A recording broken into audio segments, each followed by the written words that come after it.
Bueno, eh, Arranquemos. podríamos empezar. Ahí ya comparto pantalla, ya puse a grabar. Bueno, esta teoría no va a ser, no la pensé de manera tan larga, digamos, por el hecho de que es como que cada parte del tema tiene como mucha especificidad. Entonces es como planteé lo general de cada una de las funciones que tiene el sistema digestivo y luego ir directamente hacia lo que se aborda en el coloquio. Porque más que nada por ahí en lo que le pueden llegar a tomar en la regularidad es lo que les preguntaron en el coloquio.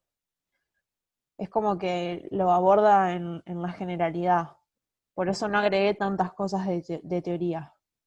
Aclararles eso nomás. No es un tema tan difícil ni tan complejo. En las teorías que hizo Milena está muy lindo explicado. La verdad que nosotros el año pasado no tuvimos una teoría tan buena. Este año está muy buena, así que les recomiendo que lean mucho los power que ella hizo. Después la introducción del coloquio también está muy bueno, los apuntes, así que bueno, vamos a empezar. Lo primero que les agregué fue esta imagen que resume cuáles son las funciones del sistema digestivo, porque es una imagen bastante sencilla.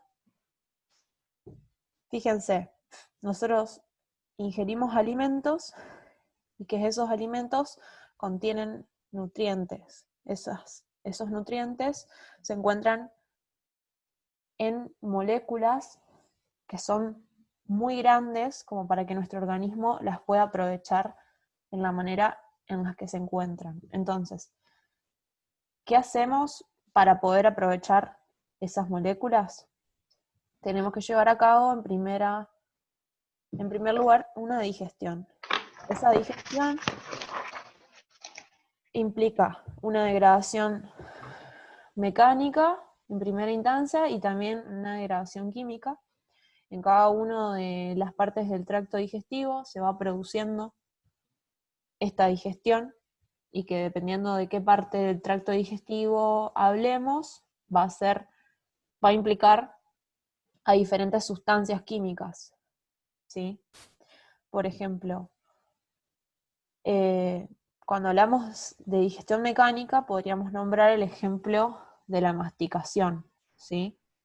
O sea, los dientes y la lengua tienen una función de digestión mecánica muy importante.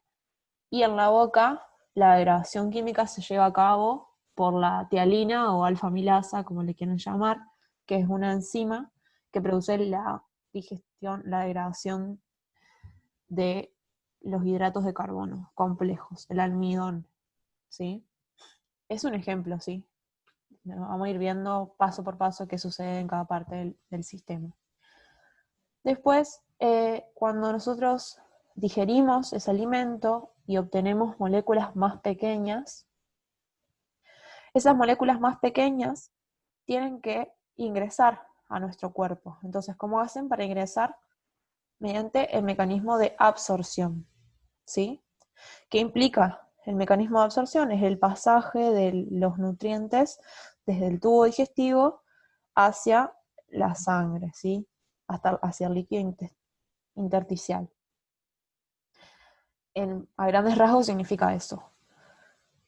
Entonces, en estos procesos, para que se llegue a que el alimento se absorba, tienen que la implicancia muy importante también de la motilidad y la secreción. La motilidad implica el movimiento de este alimento a través del tubo digestivo, ¿sí? Y que implica a la contracción muscular. Para la contracción muscular en la que principalmente está implicado el músculo liso. También en algunas partes del sistema digestivo hay músculo esquelético, pero el músculo predominante sería el músculo liso. Y también es muy importante en este proceso la secreción. ¿Por qué? Hay muchas sustancias que se secretan para promover este proceso. Entre ellos se secretan enzimas, ¿sí?, que promueven la digestión. También se secretan hormonas que regulan todos estos procesos. Y se secreta moco que protege al tubo digestivo, ¿sí? Entonces, a grandes rasgos, eso serían las funciones del sistema digestivo, que es algo que lo preguntan mucho, lo tienen que tener bien en claro, y por ahí no aprenderse de memoria las definiciones, sino tratar de ir pensando qué implica cada una de ellas. Ay, ya sé, la paso. Bueno, voy a ir hablando un poquito de cada una. A grandes rasgos, igual no voy a adentrarme demasiado. Entonces, la motilidad implica a los movimientos que se van produciendo en el tubo digestivo y que implica a la acción de músculo, ¿sí? Esos músculos están inervados por nervios que son provenientes principalmente del sistema nervioso entérico, que es una rama del sistema nervioso que es autónomo del sistema nervioso central, o sea, puede actuar por sí mismo, pero también está inervado por el sistema nervioso autónomo, por las fibras simpáticas y por las fibras parasimpáticas. Las fibras parasimpáticas son aquellas que estimulan sobre todo al sistema nervioso entérico, y las fibras simpáticas son las que lo inhiben.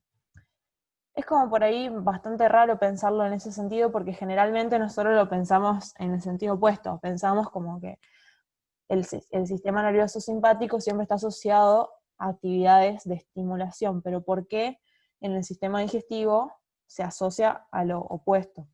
Porque piensen que si nosotros sabemos que el sistema nervioso simpático está asociado con acciones en nuestro organismo de respuesta frente a la huida o a la lucha, nosotros vamos a priorizar otros sistemas cuando una persona tiene que salir corriendo, por ejemplo. No se va a priorizar la energía en la utilización en la digestión, sino que se va a usar, por ejemplo, para respirar más rápido, para que el corazón lata más rápido, para transpirar, bueno, para un montón de otras funciones. Entonces, si ustedes lo piensan de ese lado, van a entender por qué cuando una persona está en reposo es cuando el sistema nervioso parasimpático predomina, y es entonces en ese momento cuando el sistema digestivo va a actuar de manera, digamos, como predominante, o sea, va a actuar mejor. El sistema nervioso simpático va a inhibir la motilidad, ¿sí? Entonces, simplemente hacerles esa aclaración, porque uno suele asociar el sistema nervioso simpático a la activación, pero en este caso sería lo opuesto, ¿sí? Aclararles eso. Después lo otro, en los powers que hizo Milena está súper, súper bien explicado, lo van a poder entender perfecto, así que yo no voy a ahondar en eso, pero hacerles esa aclaración y explicárselos nomás. Acá tienen esta aclaración que yo ya se los dije, que en algunas partes de nuestro cuerpo, de nuestro sistema digestivo, hay parte de músculo estriado, pero predomina el músculo liso. Y esta frase está buena: las contracciones están organizadas para producir fuerzas propulsoras que mueven el alimento digerido a lo largo del aparato. Sí, eso es muy importante, porque además la velocidad a la que se va moviendo ese alimento a través del aparato digestivo es una velocidad que permite ir digiriéndolo y al mismo tiempo ir absorbiendo los nutrientes, ¿sí? O sea, si es demasiado rápido, si es demasiado lento, esas funciones se van a ver afectadas. También los movimientos implican la trituración de las partículas grandes en más pequeñas para transformarlas en partículas más pequeñas, y también implican la mezcla de de esos alimentos con las enzimas digestivas que se van secretando, para que una vez que esas enzimas actúen sobre el alimento y rompan esas partículas grandes y las transformen en partículas pequeñas, puedan ser absorbidas en el epitelio del intestino. ¿Sí? Acá les puse estas imágenes porque están buenas. Resume un poco todo lo que sería la motilidad. Tienen movimientos propulsivos y movimientos de mezcla. Acá tienen la imagen del movimiento propulsivo, que es el que impulsa el alimento hacia adelante. En cambio, el movimiento de mezcla mueve el alimento de hacia adelante y hacia atrás, ¿sí? Porque produce la mezcla del alimento. En cambio, este movimiento lo que hace es contraer las dos capas de músculo y hacer que se movilice el bolo, ¿sí? En esta dirección. En cambio, en el movimiento de mezcla hay contracciones segmentarias, en la cual una de las capas musculares se contrae y la otra capa muscular se mantiene relajada. La longitudinal externa que tenía esta capa está relajada. Fíjense que acá no está contraída, en cambio acá, fíjense, está como mucho más pronunciada la curvita. Y hacen este movimiento, ¿ven? Las flechas, esto va para acá y esto va para acá, entonces permite que se vaya mezclando las sustancias. Y acá lo ven perfecto, fíjense que lo verde, que acá estaba todo verde, ahora ya está como desdibujado. Eso es lo que representa, que se mezcló, ¿sí? ¿Cuál es la función principal de estos movimientos? Que favorece, o sea, permite mezclar los contenidos y al mismo tiempo favorece el contacto de esos alimentos con el epitelio absortivo. ¿Sí? Que en realidad esto ya sería el kilo, ¿sí? Porque si hablamos de epitelio absortivo, bueno, acá les puse un poco acerca de la función de secreción. ¿Cuál es la función? ¿Qué implica la función de secreción? Implica la secreción de enzimas digestivas en diferentes partes de nuestro tracto gastrointestinal y también la secreción de moco. El moco es muy importante porque permite lubricar al epitelio y protegerlo de la abrasión que puede llegar a producir. Y acá les puse un cuadrito con las hormonas principales que regulan el funcionamiento de nuestro sistema gastrointestinal, que son muy importantes porque se influencian unas a otras y tienen diferentes estímulos, que un mismo estímulo para una hormona puede estimular su secreción y para otra hormona puede inhibir la secreción. Entonces, por ejemplo, si nosotros hablamos de la gastrina, es una hormona que se secreta en las células G del estómago, en el antro del estómago, que se libera en presencia de péptidos y aminoácidos. Actúa sobre las células enterocromófines y las células parietales. Las células parietales son muy importantes, muy importantes, porque son las que secretan ácido clorhídrico y factor intrínseco. ¿Cuál es la función? Justamente de la gastrina es estimular la secreción ácida gástrica, porque si estimula la secreción de ácido clorhídrico, el ácido clorhídrico es la secreción gástrica, forma la secreción gástrica. Y así, digamos, se los dejo, no voy a ahondar una por una, simplemente se los puse porque es muy importante que ustedes se sepan al pie de la letra esto, es re importante, ¿sí? Pero no tiene sentido que les repita lo mismo que dice el cuadro, ¿sí? Simplemente darles un ejemplo más, la colecistoquinina, que es una hormona que se secreta en el intestino, en presencia de ácidos grasos, en presencia de aminoácidos, tiene un efecto contrario al de la gastrina, porque inhibe a la secreción gástrica. Porque imagínense que cuando llegan ácidos grasos y aminoácidos al duodeno,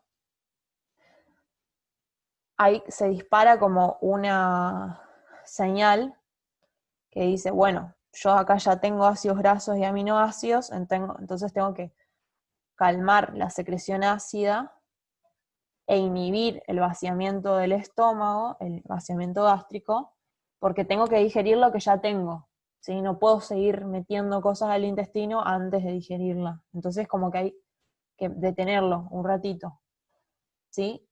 Y al mismo tiempo también la colecistoquinina estimula la secreción de la vesícula biliar y de la secreción pancreática. Entonces, ¿por qué estimula la secreción de la vesícula biliar? ¿Y por qué?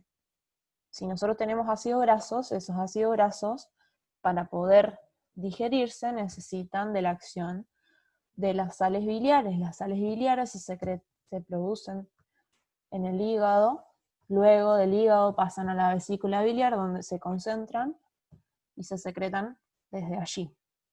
Entonces, una vez que esa bilis desemboca en el duodeno y también desemboca en las secreciones pancreáticas, es posible digerir esas sustancias que son justamente las que estimularon la secreción de colecistoquinina. ¿Sí? Es como que la forma de acordarse es ir pensando el por qué, ir como intercalando, bueno, esta cosa se conecta con tal cosa y con tal cosa, ¿sí? Hay que pensarlo mucho, no es aprendérselo de memoria, ¿sí? Así que yo les dejo al cuadrito como para indicarles que esto es sumamente importante, que lo tengan muy claro, ¿sí? Así con todas las hormonas. Y entonces ahora sí empezamos a resolver las consignas, porque de hecho las funciones que todavía nos faltan trabajar las piden justamente en las consignas. Por eso no se las volví a poner porque si no era muy repetitivo. No quería ser redundante. Entonces, a ustedes lo que les dieron es la oración con los lugares vacíos. Yo completé los lugares vacíos con las palabritas en negrita. Sí, les decía, la hormona secretada por las células S del duodeno estimula la secreción de pepsina, bicarbonato pancreático y biliar.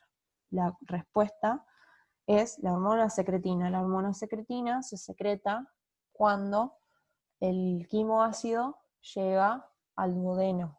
Ese es el estímulo que desencadena la secreción de secretina en estas células. Y decimos, bueno, a ver, si llega quimoácido, ¿qué es lo primero que tengo que secretar? Bicarbonato. Porque el bicarbonato que se produce en el páncreas es lo que va a permitir que se neutralice este quimo. Porque, en primer lugar, si no se neutraliza, me puede dañar la mucosa, ¿sí? Y me puede producir úlceras, que eso sería muy dañino. Y segundo, si yo no lo neutralizo, tampoco genero el pH adecuado para la actuación de las enzimas del páncreas. Porque además del bicarbonato, el páncreas también secreta enzimas que necesitan un pH determinado para poder actuar. Si nosotros tenemos el pH extremadamente ácido que hay en el estómago, la enzima del páncreas no me va a hacer nada, porque las enzimas del páncreas se secretan en forma de zimógeno y se activan en presencia del pH adecuado, antes no. Entonces también por eso es importante el tema del bicarbonato.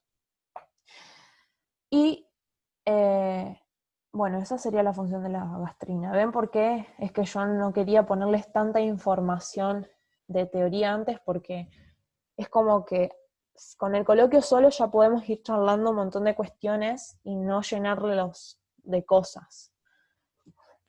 Y ir haciendo también las relaciones, porque después todo lo otro ya lo tienen. Después tenemos la gastrina, hormona secretada en ¿dónde? Por las células G, la secreción de ácido gástrico. Entonces, esto es lo que dijimos hace un ratito. En el cuadrito anterior, ya se los dije. ¿Dónde se secretaba? En el antro del estómago. y estimula la secreción ácida, ¿sí? La presencia de péptidos pequeños y aminoácidos en el estómago estimula la secreción de esta hormona, también de la gastrina, por el hecho de que es muy importante el ácido clorhídrico para poder digerir a las proteínas. En principio porque el ácido clorhídrico permite la desnaturalización de muchas de las proteínas, y también porque el ácido clorhídrico permite convertir el pepsinógeno en pepsina. El pepsinógeno es un zimógeno de la pepsina que en presencia del pH adecuado, que en este caso sería menor a 5, y ese pH justamente está garantizado por la presencia de ácido clorhídrico, permite empezar a digerir las proteínas, ¿sí? Entonces, si nosotros no tenemos ese pH adecuado, entonces no vamos a poder digerirlas. Después tenemos la secreción de la hormona. Es estimulada por la presencia de todos los macronutrientes, tanto hidratos de carbono, proteínas como grasas. Cuando llegan al intestino delgado, lanzan un mensaje que me dicen, che, tenés que secretar péptido inhibidor gástrico. Y este péptido inhibe también lo que sería el vaciamiento gástrico. ¿Por qué? Porque si nosotros ya tenemos un montón de macronutrientes en el intestino, tenemos que decir, bueno, a ver, pará, digerimos primero esto, absorbemos lo que tenemos, y después le decimos al estómago, mandame más, ¿sí? Por eso es que esto se va autorregulando. Y luego tenemos la colecistoquinina, estimula la secreción de, e inhibe sería la colecistoquinina también inhibe el vaciado gástrico y estimula la secreción de enzimas pancreáticas y de bicarbonato pancreático. O sea que en sí estimula a la acción del páncreas, ¿sí? A ver, no me deja pasar. Bueno, después decía, completar el siguiente esquema correspondiente a la digestión de los hidratos de carbono, proteínas y grasas. Acá yo agregué una imagen que tenía y también les agregué parte de las diapos que estaban en la teoría porque estaban muy lindas. Fíjense, primero les puse esta frase: los macronutrientes no pueden ser absorbidos por la mucosa como están cuando nosotros recién lo ingerimos, ¿sí? Los tenemos que digerir, los tenemos que degradar para poder absorberlos. Y esa justamente es la función de la digestión de cada uno de esos macronutrientes. Entonces acá yo les completé la imagen. ¿Sí? Esta es la misma imagen que yo me confundí recién cuando les dije. En otra consigna es lo que cuando yo les puse lo de la teoría. Esto sí era lo del coloquio. Fíjense, las proteínas primero sufren digestión química en el estómago. En la boca no sufren digestión química, solamente digestión mecánica. Esto hace referencia solamente a digestión química, ¿sí? Digestión química comienza en el estómago por acción de la pepsina. Acuérdense, el pepsinógeno en presencia de pH ácido se transforma en pepsina y se obtiene como resultado proteosas, peptonas y polipéptidos, o sea, moléculas más pequeñas. Después esas moléculas más pequeñas pasan al intestino, al duodeno. Y en el duodeno, yo acá les puse solamente polipéptidos, en realidad son los 3 porque no me entraba, ¿sí? Pero son los 3. Pasan al duodeno, y en el duodeno desembocan los líquidos pancreáticos, que entre ellos tienen las enzimas pancreáticas. Enzimas pancreáticas hay un montón, pero entre ellas hay enzimas que lo que hacen es actuar sobre las proteínas, ¿sí? Entonces tienen la quimiotripsina, la tripsina, la carboxipolipeptidasa. Todas esas enzimas actúan sobre los polipéptidos, las peptonas, las proteosas, y las van rompiendo más todavía esas moléculas. Y lo transforman en tripéptidos, dipéptidos y aminoácidos. ¿Sí? Entonces, una vez que nosotros transformamos en dipéptidos, dipéptidos y aminoácidos, esas moléculas mucho más pequeñas, que antes eran grandes proteínas, se dirigen hacia los enterocitos, ¿sí? Al epitelio absortivo del intestino. Y en el epitelio absortivo del intestino encontramos otras enzimas que se llaman peptidasas, que terminan de digerir los dipéptidos o tripéptidos. A veces los digieren del todo y los transforman en aminoácidos, en su gran mayoría. Sin embargo, también existen transportadores que son capaces de absorber dipéptidos en el epitelio intestinal. Ahora, más adelante lo voy a mostrar, ¿sí? Pero lo general es la obtención de aminoácidos, o sea, en la mayor medida lo que se absorbe en el intestino serían aminoácidos. También se absorben a los dipéptidos, pero en una proporción mucho menor, ¿sí? Quedan 4 minutos, por las dudas aviso. Cuando se corta entran al mismo link. En teoría tendría que andar, si no anda, creo otro. Vamos con los hidratos de carbono. Los hidratos de carbono, la digestión química de los hidratos de carbono comienza en la boca, con la acción de la amilasa salival, la alfa-amilasa salival o tialina, como le quieran llamar. Obtenemos maltosa y varios polímeros similares. Hay diferentes, varían mucho los nombres dependiendo de la bibliografía. Alguno le va a decir dextrina, alguno le va a decir dextrina límite, otro le va a decir maltodextrina, etc. O sea, ustedes acuérdense que son maltosas y otros polímeros que están formados por glucosa. Después, en el estómago no hay digestión química de los hidratos de carbono, recién continúa en el duodeno. En el duodeno actúa la amilasa pancreática, que es otra de las enzimas provenientes de las secreciones pancreáticas, que van a terminar de digerir a esos polímeros de glucosa y a la maltosa, ¿sí? Obteniendo monosacáridos de glucosa. Ahora, nosotros cuando consumimos los alimentos en la dieta, no solo obtenemos glucosa o polímeros de glucosa, sino que también en algunos alimentos podemos obtener otros disacáridos, como ser la lactosa y la sacarosa.